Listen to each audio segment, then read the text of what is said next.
ODD TV. I've got one that can see.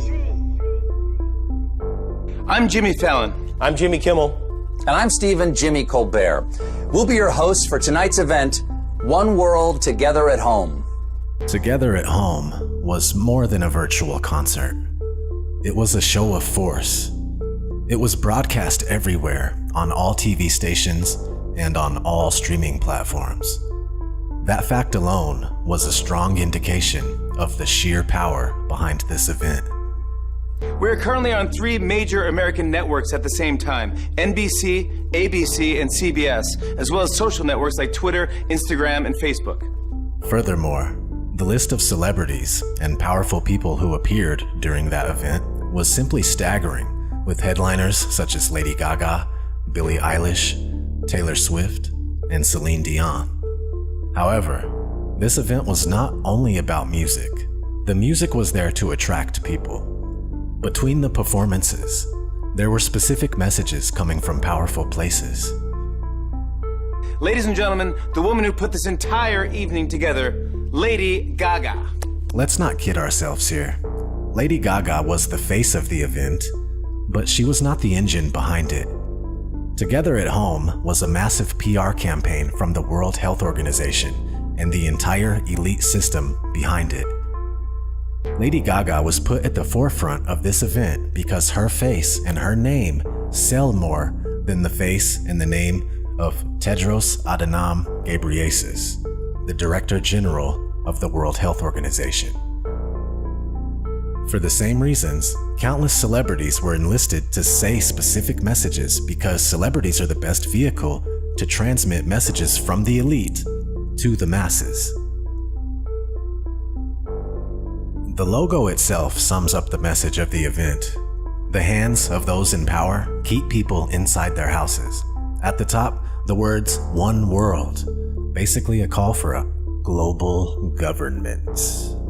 One world order. While the event was meant to be comforting, there was something eerie about seeing countless celebrities with a somewhat spaced out look on their faces repeat the same slogans, chant the same mantras, and sing the praise of the same powerful organizations. Here are some of the messages communicated throughout the event. Creating a COVID culture. The most obvious and annoying aspect of Together at Home was its celebration of the COVID culture. Indeed, in the past 2 weeks, we've seen media doing its best to normalize a world where confinement, isolation, and video conferencing were the new norm. While social distancing is supposed to be an extreme and very temporary emergency measure to prevent the spread of a deadly disease, Together at Home appears to be promoting it as a long-term way of life. The usage of video conferencing is constantly promoted for everything. In the sad world that is presented in Together at Home, all aspects of life, including arts, family, business, and education, can be fulfilled through video conferencing. In their new world, human connections depend on an internet connection. It seems they want all human communications to be recorded and monitored. Teaching children through screens was not portrayed as an emergency, last resort measure. In Together at Home, it was defined as a new kind of education. Teachers are finding new and creative ways to educate. This is a brand new way of teaching for me, and I'm sure that this is a brand new way of learning for you. I'm making it a casual Friday with my unicorn onesie. The entire concept of depriving children of human contact and having them grow up in an environment where anyone can be a potential biohazard is rather terrifying. While most of us hope that today's children will end up forgetting this insane era we're living in, it seems that they want them to bask in it, to be molded by it. Some of the messages directed to children in Together at Home were quite upsetting. Abby Cadabby from Sesame Street was used to direct propaganda at children. Abby Kadabi showed children how to give themselves a self-hug by putting their arms around themselves. I know a lot of us are having some big feelings right now. I know I am. I've been spending a lot of time with my mommy and my stepdaddy. She said that when I have big feelings or little feelings or anything in between, I can just give myself a hug. That's this. A self-hug. Just like that. And it's really nice. I hold myself real tight, and I take a deep breath, and I feel comforted. This isn't comforting. This is an Orwellian system teaching children how to live without human contact. The musical performances were also about the normalization of life in isolation. To prove the point that anything could be achieved through video conferencing, some performances were several webcam feeds combined together, and the results were terrible. A place they will never find, and we can act like we come from out of this world. Is the real one far behind? Say, we can dance, everything's out of control. We can dance, doing it pole to pole. In one performance, Maluma was outside singing while the guitarist was in a basement somewhere else. There was absolutely no chemistry or synergy in these performances. There was no soul. What you want? Now you can't always get what you want. But if you try sometimes. Each individual was completely disconnected from the other. In some ways, these performances perfectly illustrated how we as humans are disconnected from each other due to COVID-related restrictions. And that's kind of what they want. To drive this point home, lots of messages from celebrities actually glorified life in lockdown. David Beckham said, "If there's any silver lining to come of this situation, it's meant lots of time together as a family, and for this we are grateful." The same exact words were used by other celebrities, such as the rapper Common. Very grateful to be here with Global Citizen and the World Health Organization. I stand here before you as an American, as a child of God, as a black man, and as a citizen of the human race. And I can say that no time in my life have I been so inspired and so grateful to be a part of the human race. They're trying to put a positive spin on the forced lockdown of the entire world. Amy Poehler said, "For the past few weeks, many of us have been struggling to shelter at home. Imagine if you didn't even have that option. The homeless community is one of the most vulnerable groups when it comes to facing COVID-19.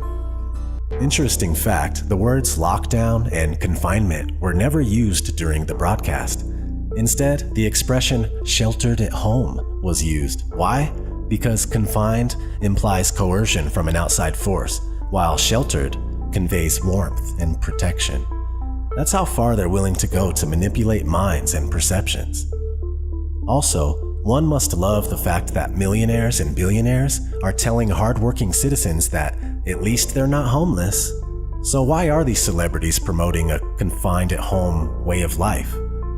Because those who organized together at home are thriving from this situation. The longer it lasts, the further they can advance their agenda. Promoting the global elite. The main goal of Together at Home was to put at the center stage powerful elite organizations that work at an international level, beyond national borders, such as the World Health Organization and the United Nations. They're telling people, we're taking charge of this situation. And Together at Home came at a very convenient time for the World Health Organization, which was under fire by several governments for its odd handling of the pandemic. The most damning accusation, the World Health Organization actually lobbied against travel bans from China at the beginning of the outbreak, back when it could have stayed in China. A February 3rd headline from Reuters says, World Health Organization chief says widespread travel bans not needed to beat China virus.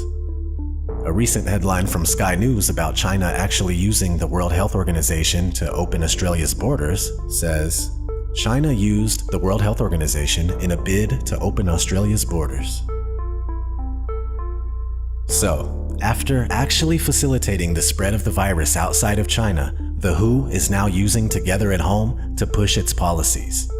But who exactly is WHO? Here are its top 10 biggest contributors. Since the United States recently suspended its payments to the WHO, the organization's biggest contributor is now the Bill and Melinda Gates Foundation.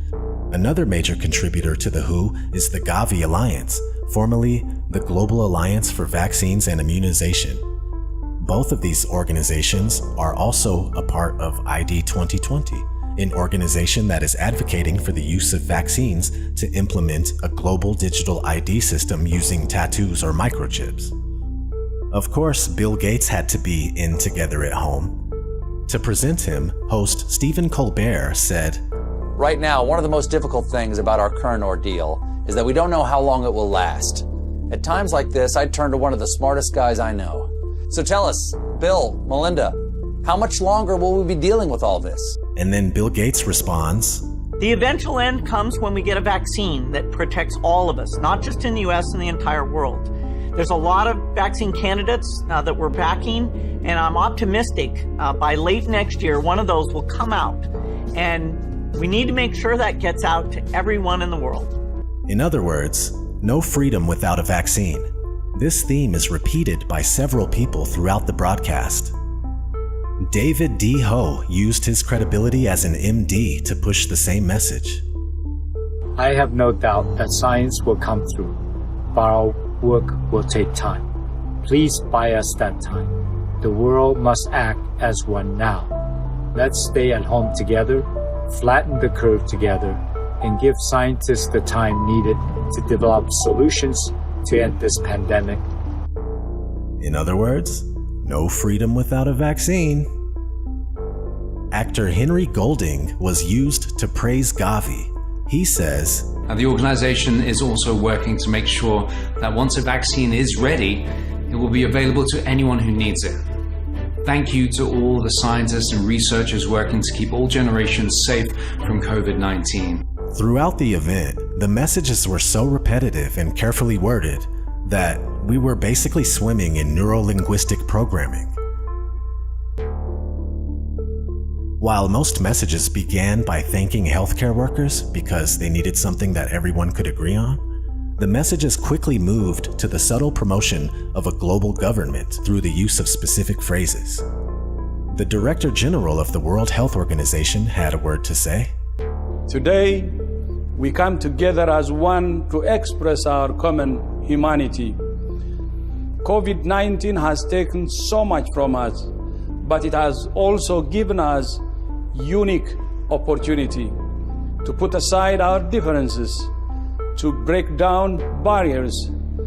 I want to thank Lady Gaga, the many artists and humanitarians, global citizen, my friend Hugh Evans, and the United Nations for bringing us together as one world, together at home." Other figures from the United Nations had similar messages. The United Nations Secretary General also addressed the world. Guterres said, "Together, we will defeat this virus and rebuild a fairer world as united global citizens and United Nations." Michelle Obama and Laura Bush appeared together with a globalist message. They said, "Tonight, we stand with the people of the world. The coming days will not be easy, but this global family of ours is strong." Of course, Oprah had to be there. And if you couldn't guess, her message was in line with everyone else. "Tonight, we stand as one world, united in our fight to rid the world of this disease." All these people are saying the exact same thing. They're using New World Order, One World Order buzzwords. Promoting mega corporations and organizations. Together at Home promoted several mega corporations that happen to be tightly associated with the global elite. Disguised as "thank you for your support" messages, these promotional ads actually glorified some of the most powerful organizations on Earth. Not only do they completely dominate their respective industries, but they also take part in elite gatherings such as the Bilderberg meetings and the World Economic Forum to shape global policies.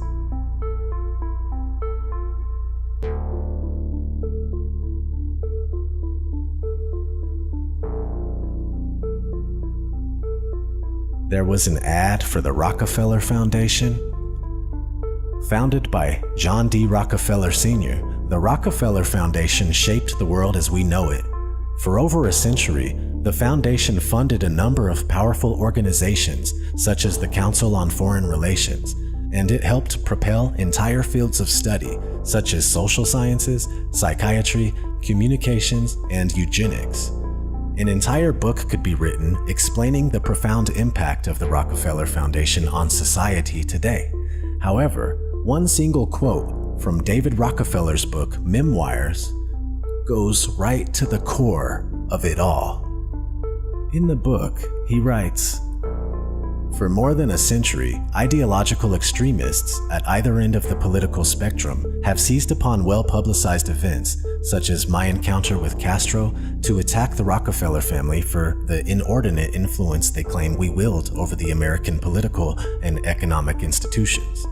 Some even believe we are part of a secret cabal working against the best interests of the United States, characterizing my family and me as internationalists, and of conspiring with others around the world to build a more integrated global political and economic structure.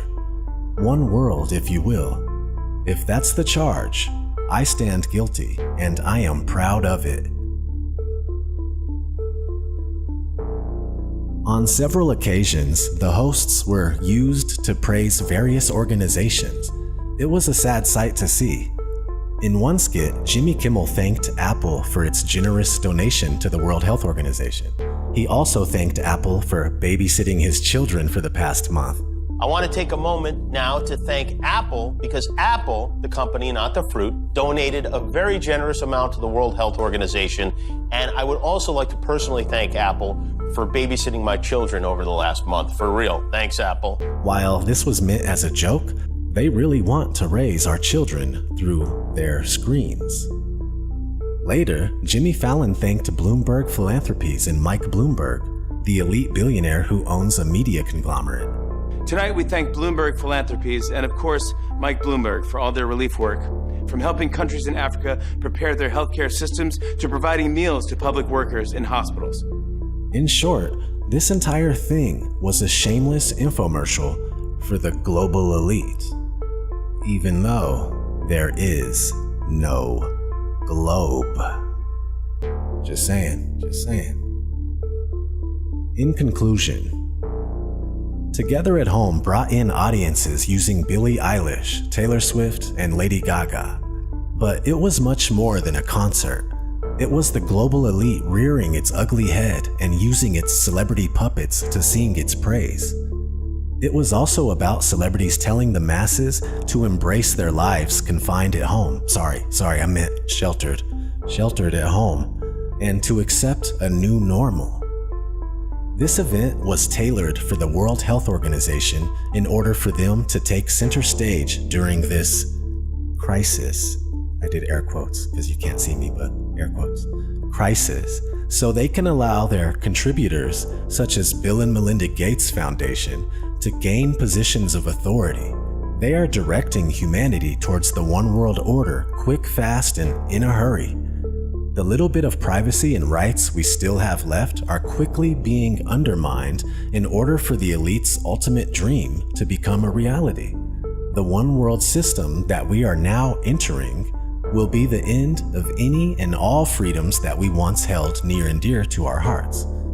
If that makes you upset, remember, you can always give yourself a self-hug.